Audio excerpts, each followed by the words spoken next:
Hey everyone, welcome back to the channel. In today's video, I'll show you how to make smooth slow motion in CapCut. Let's get started. Open CapCut and add the video you want to apply slow motion to. At the bottom, tap Speed. Choose Curve, then tap Custom.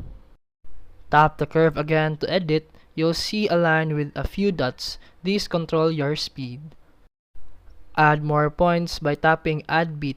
This gives you more control. Move the timeline to where you want to slow-mo to begin. Drag a dot downward to slow that part of the clip. Keep the dots on both sides higher to keep normal speed before and after. The lower the dots, the slower the speed. The higher, the faster. Then tap play to preview your smooth slow motion. Adjust the dots if it feels too fast or too choppy.